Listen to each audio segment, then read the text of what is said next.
Hey everyone, welcome to the Student Ministry Conversations podcast with your hosts, Brent Aiken and Russell Martin. We're glad you're joining us today, and we hope that you find this conversation helpful, insightful, and encouraging as you lead your students in ministry. We wanted to stop for a second and remind you that we're on social media. You can find us on Instagram, Facebook, and Twitter at @TalkStudentMen. And then you can also go to our website, studentministryconversations.org, where you can find show notes, links to different conversations, blog articles, all kinds of helpful information. And it is there to help you out. So check it out when you get a chance. Today, we are going to hear a conversation Russell had with Mary Strickland, and they talked about fresh expressions. Now, Russell, this was your conversation, and I have no idea what fresh expressions is. So can you give us a little more context? So I sit down with Mary Strickland, and I met Mary through my seminary classes at Asbury Seminary, and she is a former youth director. Actually still doing some youth ministry, but she is doing what's called Fresh Expressions. And this is in the Mississippi conference that she is in. And basically it's thinking of church differently. So what does church look like outside of the walls in different contexts, in different areas of the community? Some of the things to think about is organic, authentic communities of faith and connection outside the walls of the church. The goal is not necessarily to bring people into the church, but is to bring the church out to the community. And what's awesome is there are some great ways that this ties in with youth ministry and some of the concepts that can be used in youth ministry. And so I'm really, really excited for you to hear this interview. Man, no, that sounds great. And that sounds like something that's really needed in our world and our society today. So without further ado, here's Russell's conversation with Mary Strickland. Well, hey, everybody. Welcome back to the Student Ministry Conversations podcast. We're excited this week. I have my friend, Mary Strickland, and I'll let her introduce herself. But I met Mary through seminary, going to Asbury Seminary. And so we were both in youth ministry at the time. And now we have both changed our focuses a little bit, and God has helped us to pivot, as the buzzword for 2020 was, but God's helped us pivot into some new areas. So before I go any further, Mary, why don't you tell us a little bit about you and how you got to where you are now? Sure. Well, happy to be back on the podcast. There's so many fun things that we can dive into. But specifically, what has changed for me is I have left a full-time salaried position in youth ministry at a larger church with lots of resources. And I have stepped out to do something new and creative, new to me at least, and seems to be relatively new in the Mississippi Annual Conference of the United Methodist Church as well. So right now I am appointed to do youth ministry between 3 different churches. So we're doing a cooperative youth ministry. It really helps pool resources between these small churches because they couldn't really do this on their own, independently of one another. So that's one half of what I'm doing. And the other side is I'm also planting a church in the Tupelo community. And the type of church plant is called a fresh expression. And that language might be unfamiliar to some who are tuning in and joining us for this podcast.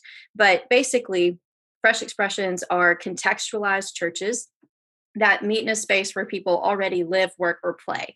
And so basically you're interrupting people in their daily life and saying, hey, here's Jesus. I'm going to tell you about him without being too assertive in people's faces, but living life with one another in a really authentic way. And it's reflective of, I think, the best type of youth ministry, where it's authentic and you're going out into the community and you're able to encounter students in their environments where they're already living and hanging out, school, baseball games, all of that, So that's what I'm doing. That's a little bit about me. I'm almost finished at Asbury and I am so ready.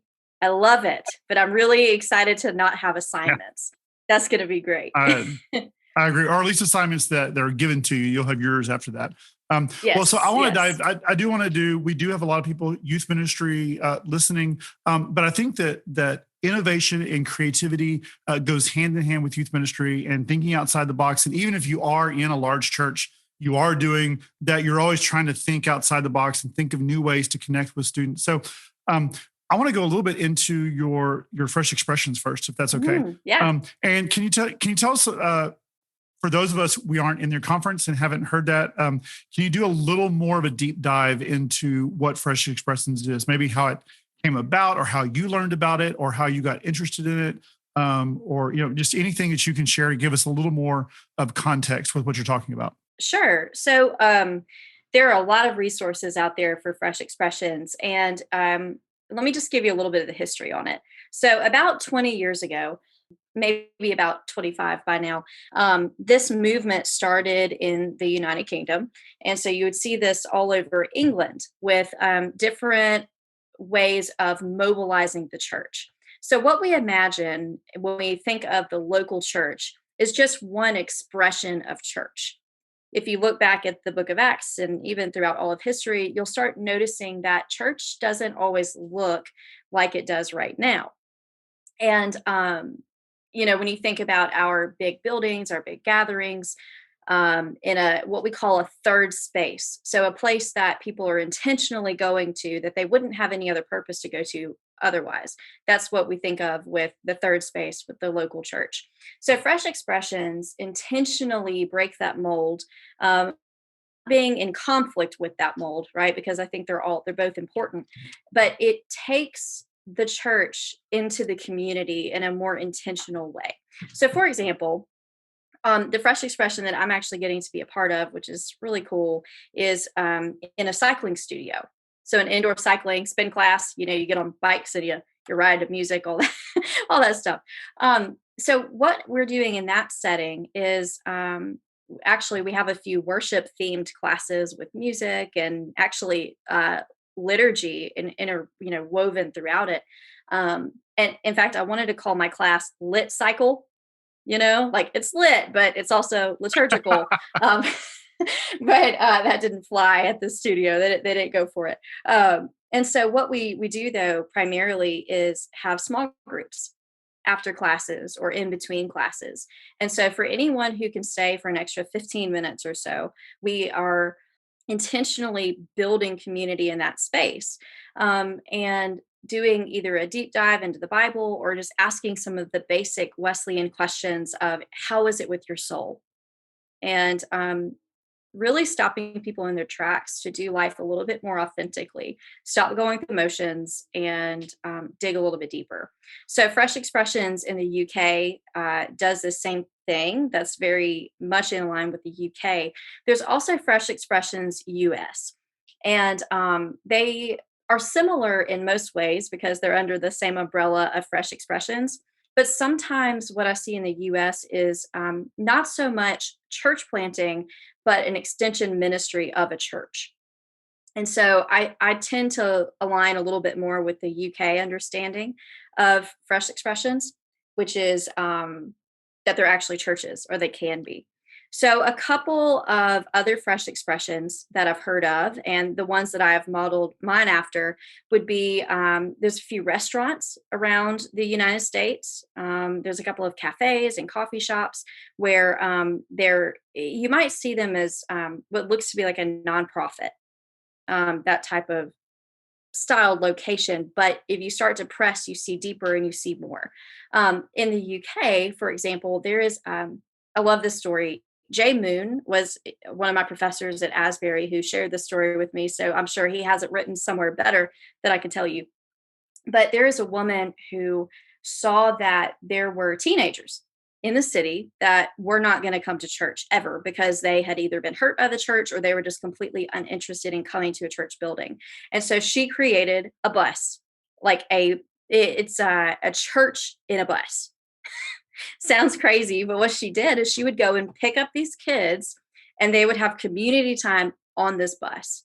And she turned it into a unique environment where students wanted to engage because she would pick them up after school, have community time and Bible study. And the whole point of what she did was discipleship outside the walls of the church.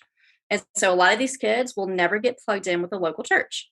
But what they would stay plugged in with is the discipleship process that she started in a bus of all places. It was a big double, the 2 double-decker bus like they have in England. So yeah, that kind of hits on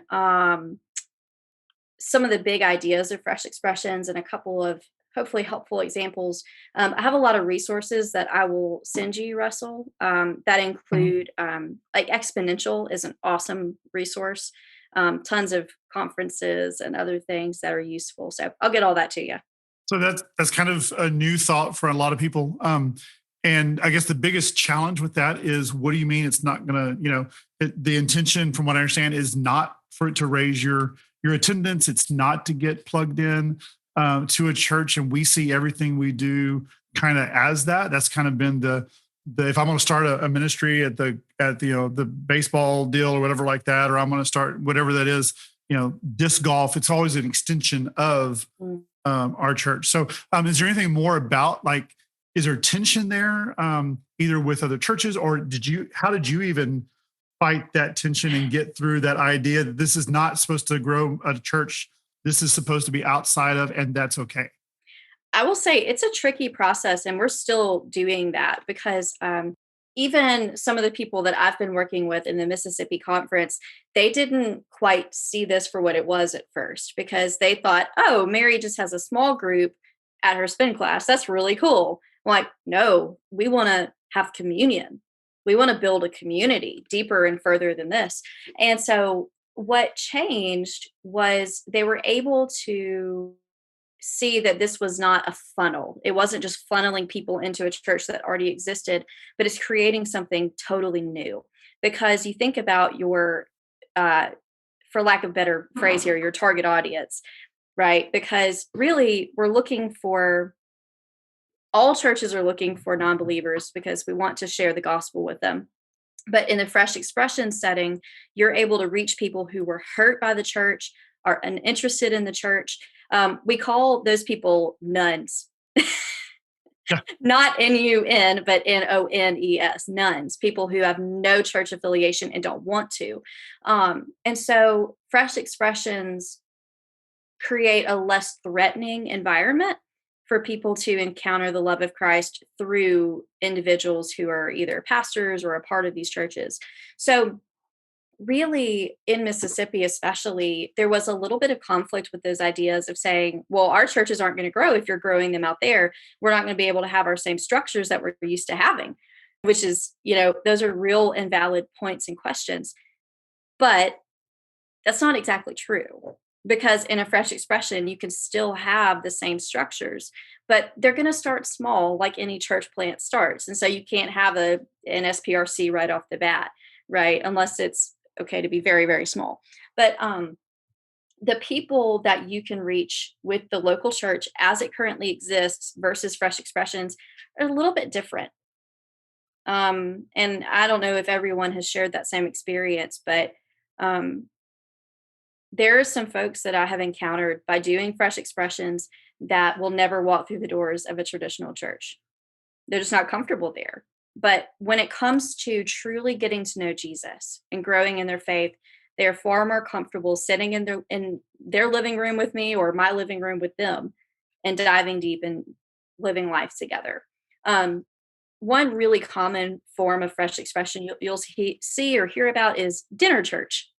A lot of churches are actually opening up their gyms and having community dinners or meals. And that actually is a Fresh Expression. It's just, it could become a separate congregation within the walls of a church that exists. So just a couple of other examples in that. We actually, in our conference, I guess we haven't used the Fresh Expressions term a whole lot. I haven't heard that, but we did have one of our pastors who started Gastro Church in Houston, and they meet outside, they get a park or whatever like that, and they set up tables and run string lights and set out drinks and have a meal, and it's all based around the meal. Each kind of course has questions. The whole idea is great food and great conversations. There you go. And so, and I'll make sure and put a link in for that as well. That's an example in our conference. And I guess I'm just kind of like looking at, and we actually did that at our church some before I left. We had about 3 or 4 times that we did that as well. and talking to my pastor, and it's like, well, this would be something we could pull people in, or whatever. And he goes, what if it doesn't? That's okay. It's great, because you're going to reach people that would never, those who just, for whatever reason, like you said, they're not going to have that affiliation.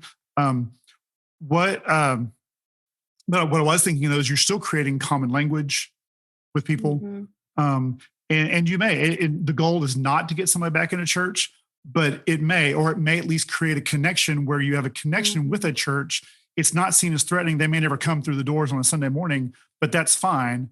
But they may still have, at least see it as less threatening or less scary or less something, and not be at least, pushed away from it, but at least create those common dialogues and common things. I would love to dive into the structure of it and how you talk about that, like attendance and all those, nerdy church things as far as structure and things like that. Cause I'm sure it's something you're going to to figure those things out as you go. But so you have the fresh expressions. And like we said, there's some things that are similar to the ideas or thoughts that you would have in youth ministry, right? I mean, like in youth ministry, you go to the kids' games, you go and hang out, at the football game on Friday night, because that's where everybody else is. But it's an extension of the church.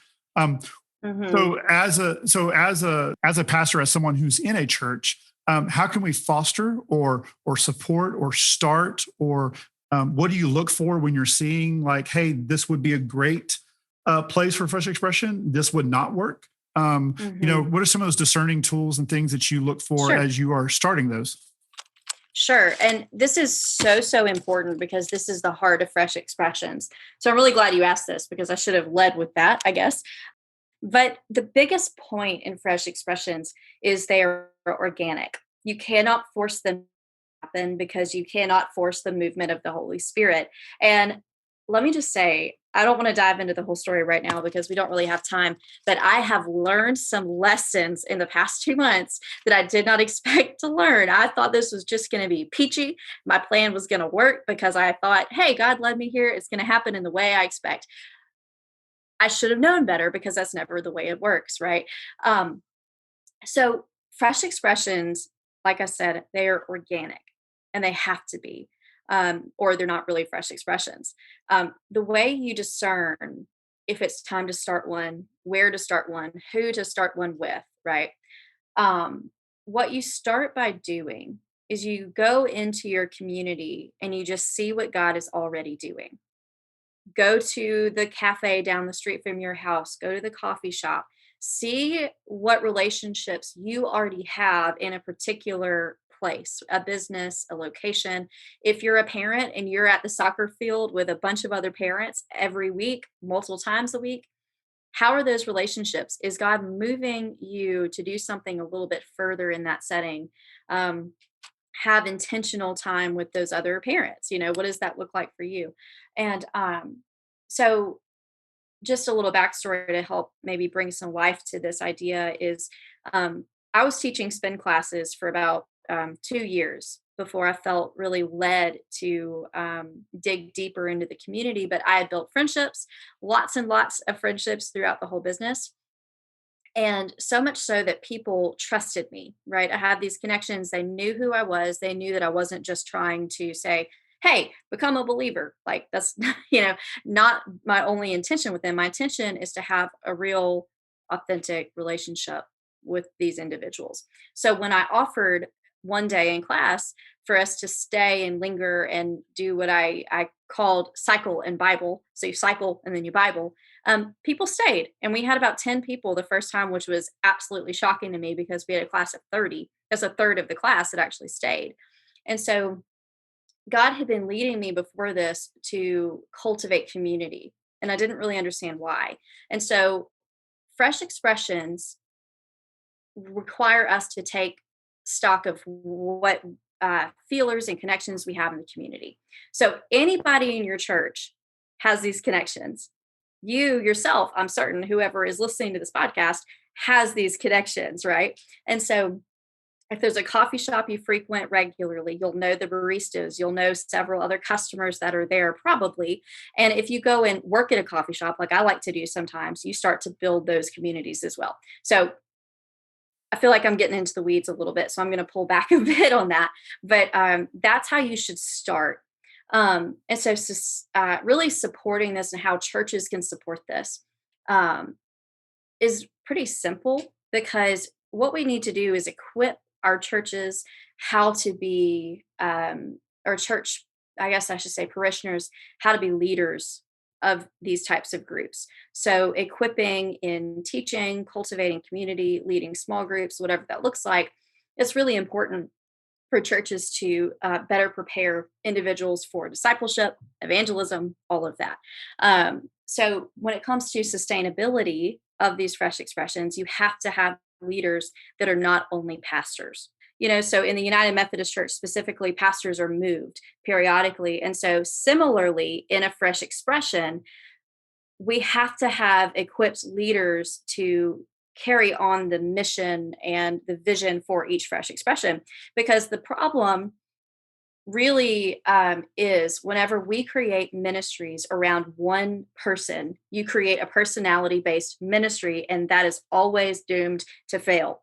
Because if it depends on that person, when they leave, it's over. And so one of the main points with fresh expressions is sustainability. That's the same thing in youth ministry. So a lot of what I do now overlaps because of the things I learned in sustainable styled youth ministry, right? So yeah, that's so important. I think I've been all over the place in this answer because fresh expressions is such a huge topic, and it's so interesting and a new way of thinking for a lot of people. So hope that helps. That does help. So you said you weren't going to dive in because you get in the weeds a whole lot, but what are maybe 3 lessons that you did learn? You just pick 3. I know you probably have a billion. What are 3 things you learned? Mm-hmm. And then also what are maybe 2 or 3 blessings that you experienced? Like, do you have a story that where something just really worked or something along those lines? Yeah. In fresh expressions specifically. Yeah. So I will say that I have just gone through a very challenging situation with my fresh expression. And it did not come from the actual church itself, but from some external factors. And so this is one thing that I think is super important. And I will tell a little bit of the story because it might help for context. But because I left a full-time position, I went into actually what we call co-vocational ministry.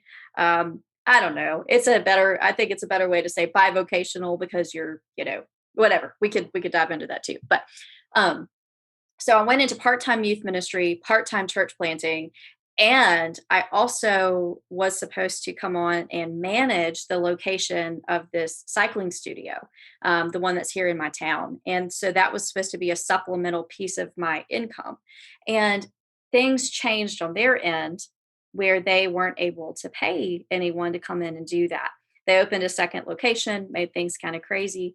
And so what happened is it made things more challenging, just obviously for myself with my income, having to say, wow, how do I supplement this piece that I was really depending on? And so the reason I'm sharing maybe a more personal piece of this is because what I've learned is that fresh expressions don't require you to work in that space.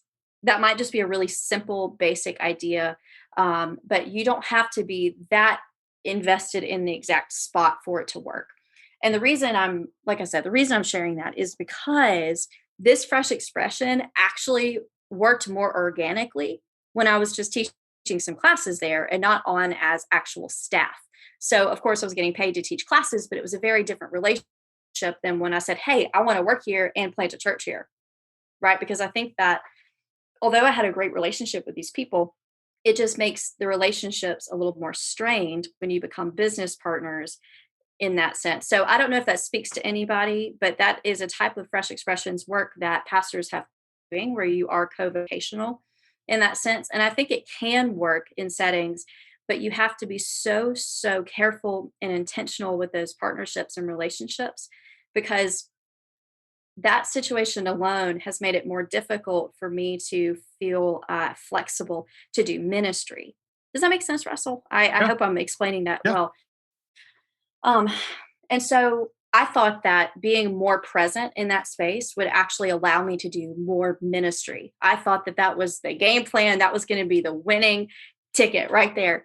But really, it just put more strain on the whole thing. Remember when I've said fresh expressions have to be organic, Mhm. they have to be authentic. There are pieces that I was trying to work because it was my own plan of saying, oh, I clearly just need to be here more often, when I didn't. The key was that for the time I was there, I was using it so wisely.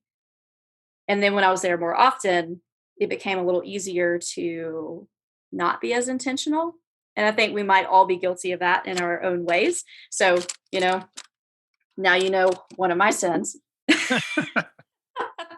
No, no, no, no. But I will say that that is there's several lessons within that story, because we have to be so prayerful in the whole process, careful and prayerful, but specifically prayerful, and allow God to lead us in these settings. Because one of the prayers I have often leaned on is for God to give me peace or restlessness when it comes to discernment.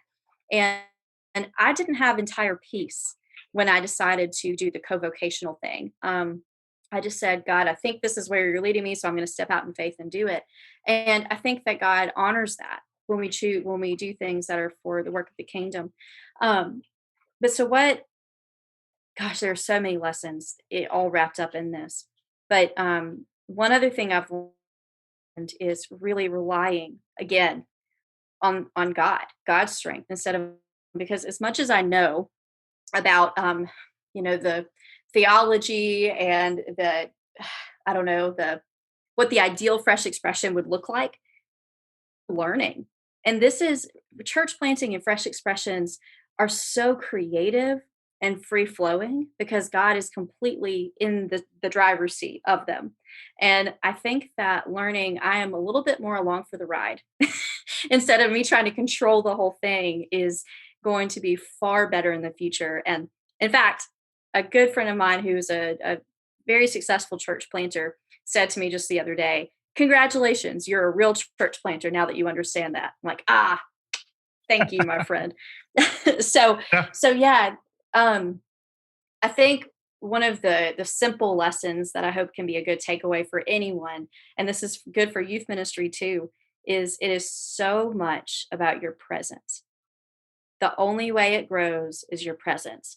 And even with the pandemic, it's not as easy to be physically present, but we have learned so many other ways to be present as well. Like right now, Russell, you and I have barely gotten to see each other in person, but we have gotten to keep up and be present in one another's lives because of technology and other resources that we have. And so, Fresh Expression Ministries thrive when you have authenticity, presence, and commitment. Say those three And I again think because those you froze a little bit. So authenticity, presence and presence. commitment. Yeah.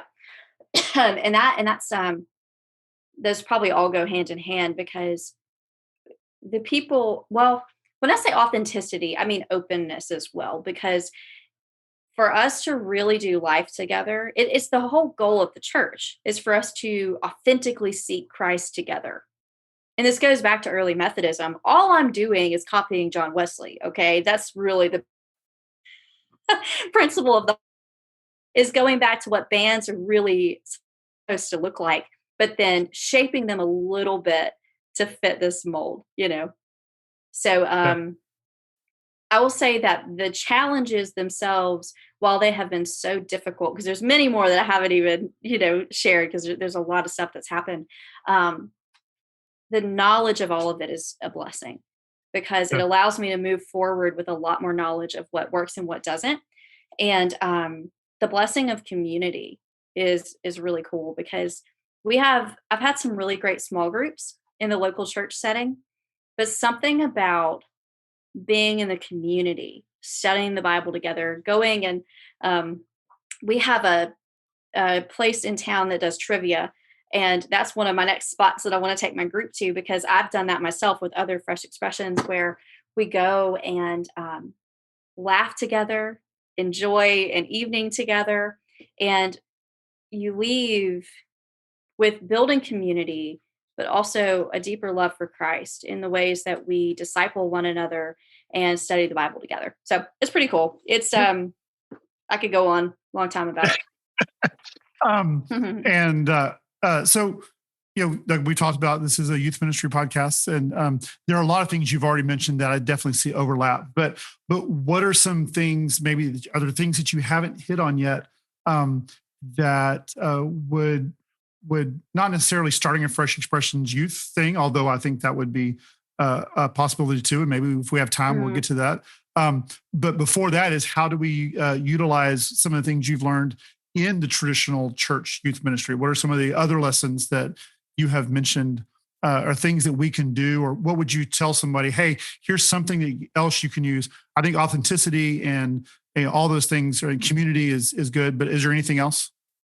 Yeah, I think that our strategy for discipleship is very much the same between youth ministry and Fresh Expressions, because you have to have a structure and understand a pattern for what you're going to do in order to see these developments along the way. And so I would encourage anyone to have a discipleship making process and plan, whether you're in youth ministry, adult ministry, Fresh Expressions, whatever. I think it's key to us growing as the body of Christ. And also, one helpful piece of that is that you're not only counting numbers, right? It's not nickels and noses. It is a lot more to do with actual growth of each individual.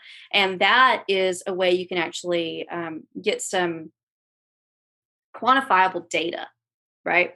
So I will say discipleship for sure, outreach, in connecting with people, the way you network with students, the way you network for planting a church is honestly very similar if you're doing it with outward focus instead of inward focus.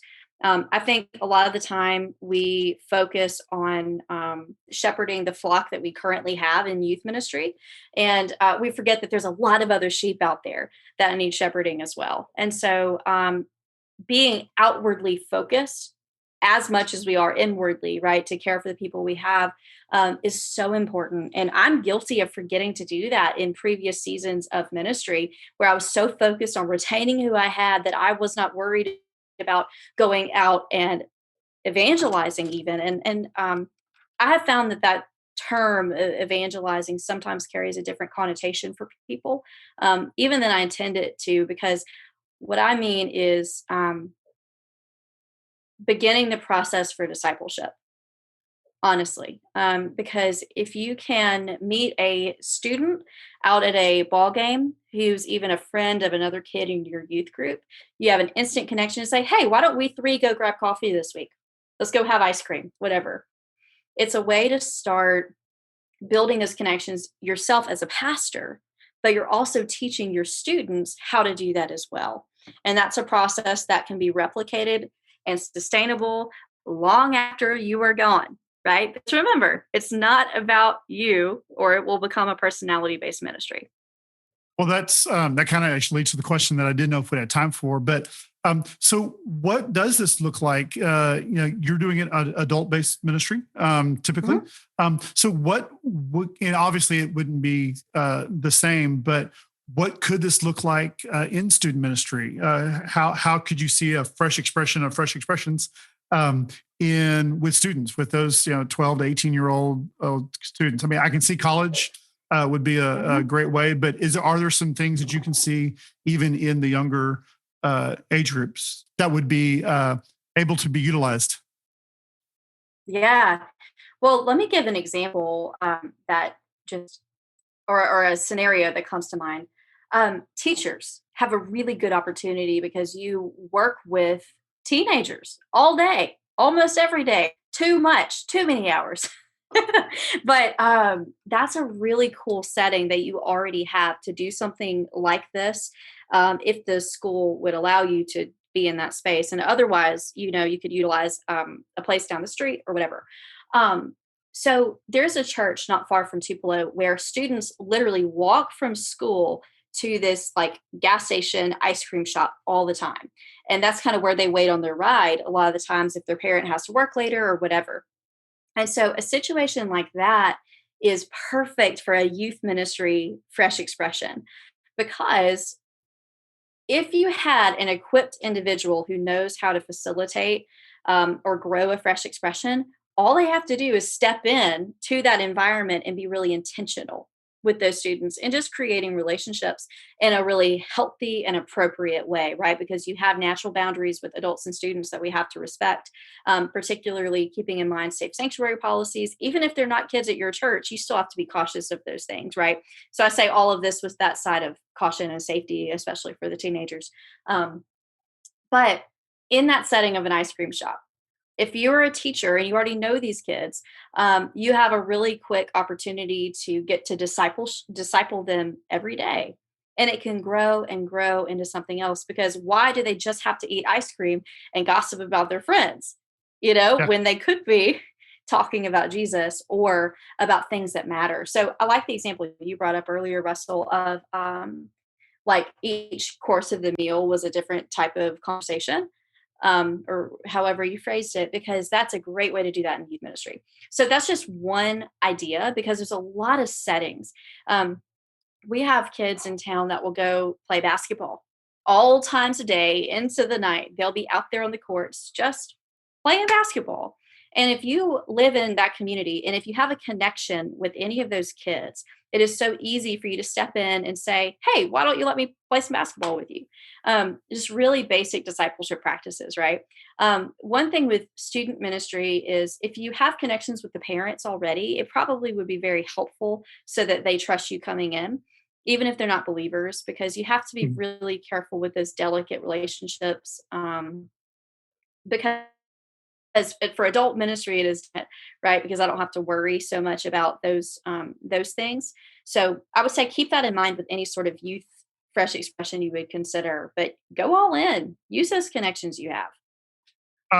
We had a guy on episode 15, Joe Roberts, is talking about partnering with youth sports, and how the church is always a church has traditionally a lot of times seen youth sports as an enemy. Like it's like, Wednesday nights, now they're doing youth sports on Wednesday night or whatever like that.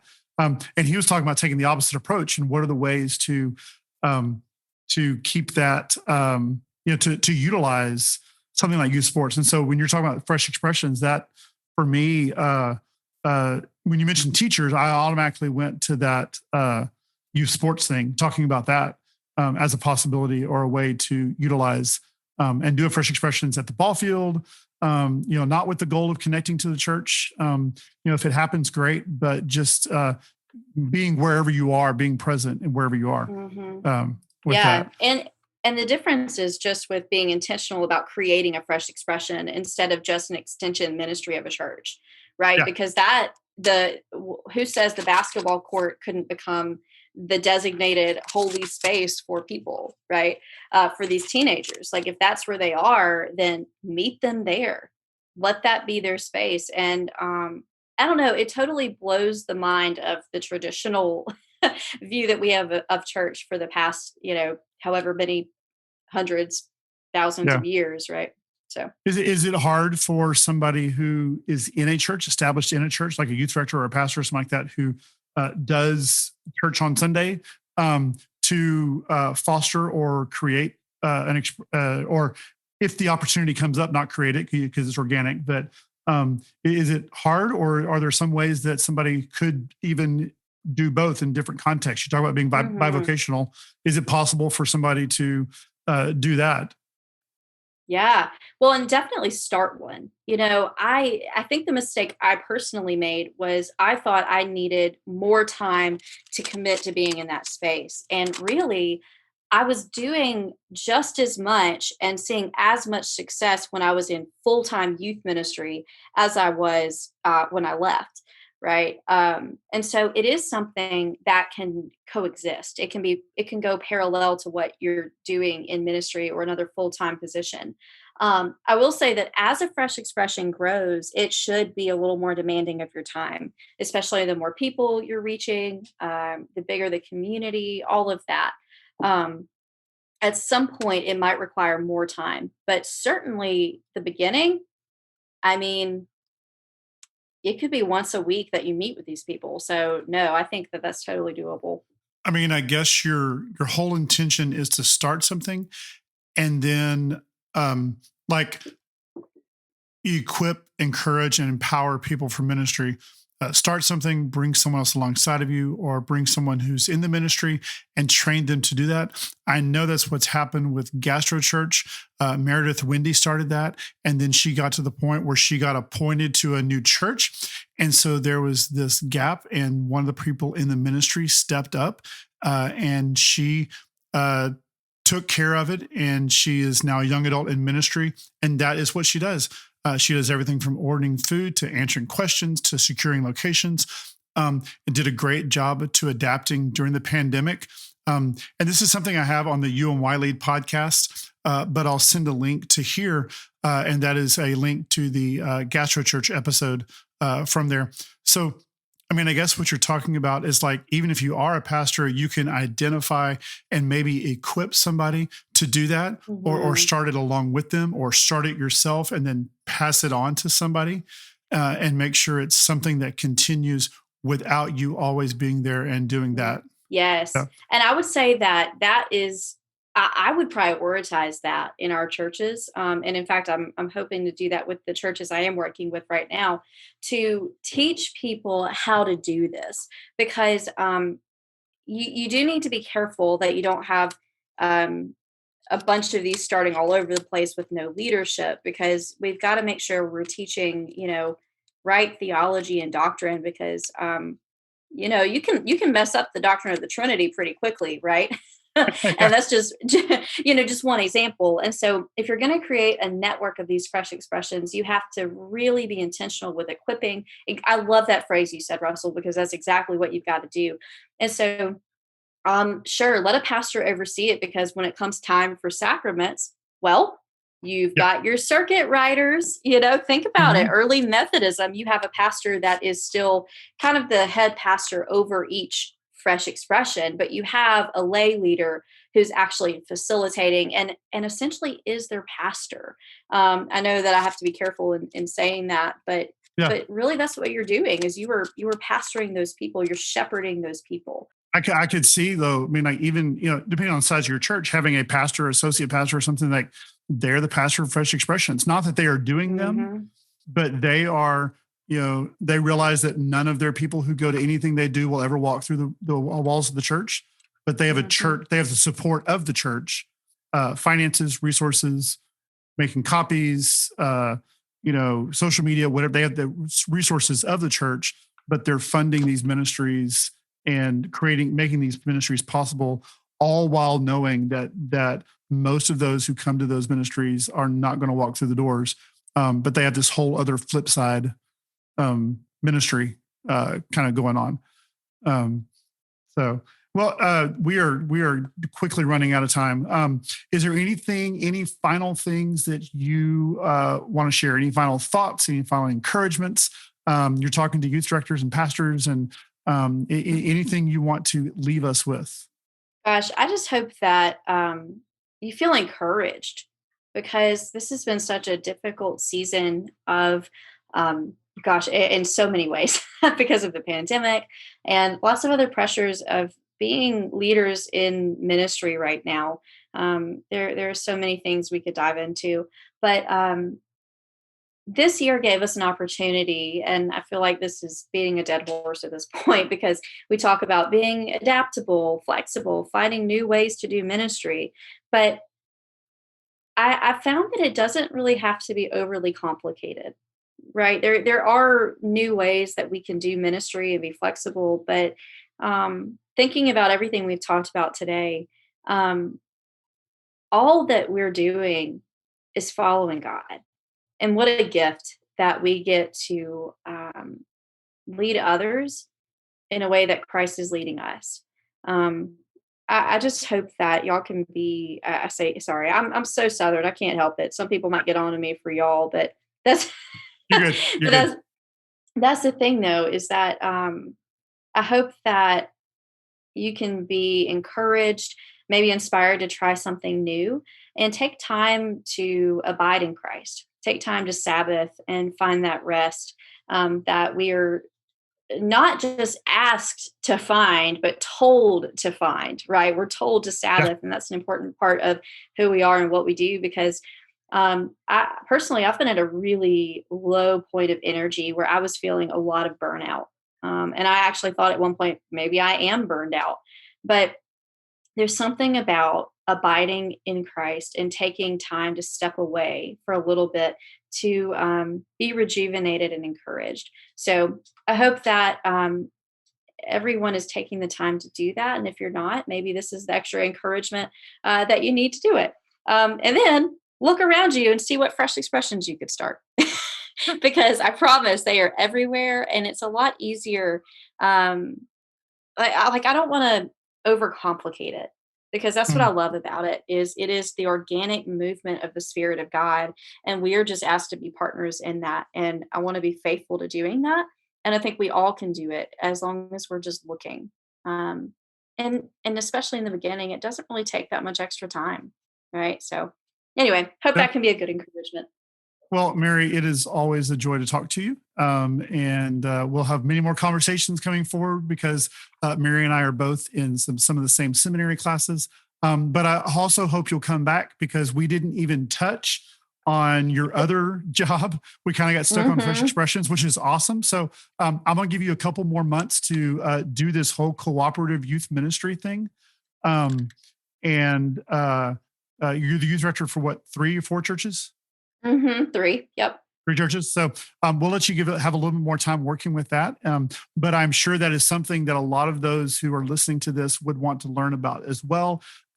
Is even if it's not being a cooperative youth leader and leading for several churches, but how churches can work together, how they can pool resources, how they can adapt things so that way they can do ministry more. So, Mary, how do we connect with you if somebody wants to get a hold of you and talk to you? What are the ways we can find you? Social media, websites, wherever. Yeah, I will say that I prefer Instagram and Twitter. And I think my handle is the same on both, but Instagram is Mary W _Strickland, kind of a long one. Sorry about that. And Twitter, it's Mary W Strickland, so no underscore there. And I would be happy to connect with anybody. And I love to talk fresh expressions and youth ministry. So just building that networking community is awesome. So connect with me. I'd love to hear from you too. Yeah. And you're going to send us some of your links of things you've talked about and ways, and we will make sure and put all of those in our show notes. That way you can link to those. And we've also mentioned a couple other podcasts, and we'll link to those as well. So thank you so much. And we'll talk to you later. Yeah. Thanks so much for having me. It's been fun talking about everything. And I can't wait to dive in next time a little bit more into the cooperative youth ministry side of things. It's certainly interesting. Yeah. Well, thank you very much. Hey, thanks everyone for joining us today. We hope you were encouraged and inspired by this week's episode, and that you found tools that you can use as you pour into the lives of your students. Yes, if you enjoyed this and you found it helpful, we ask that you leave a comment or a rating wherever you're listening to this. We would appreciate that so much. Also, maybe if you know someone who would benefit from this conversation, take a moment and share this with them on social media. Tag them. Also, tag us at Talk Student Men on Instagram, Twitter, and Facebook.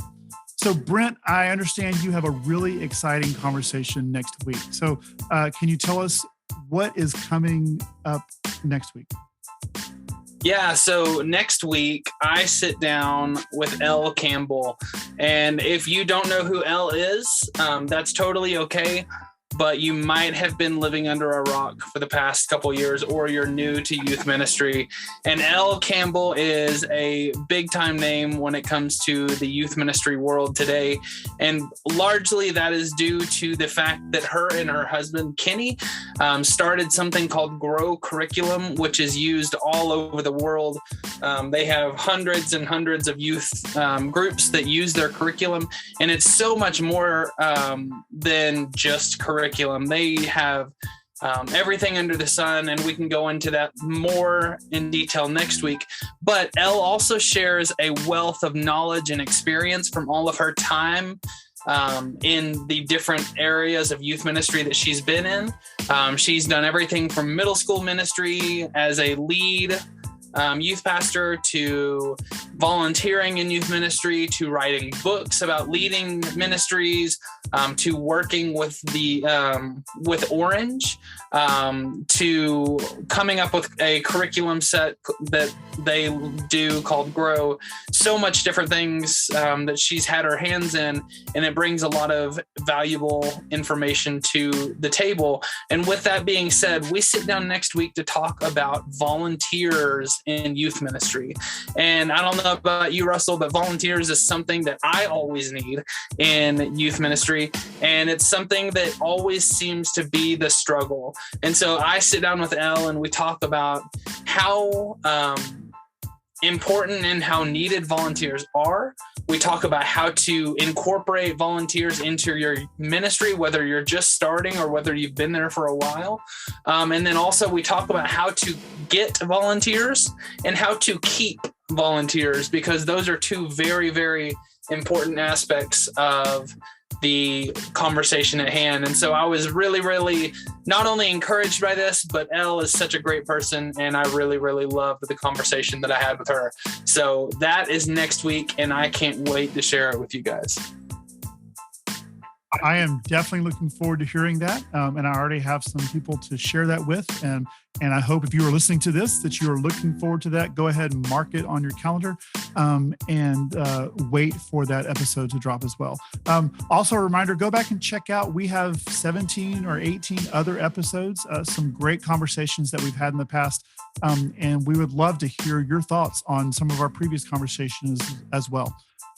So if you want to check out those, you can find them on where you're listening to the podcast now, or also go to our website, studentministryconversations.org, where you can also get show notes and links from this episode and all of our episodes.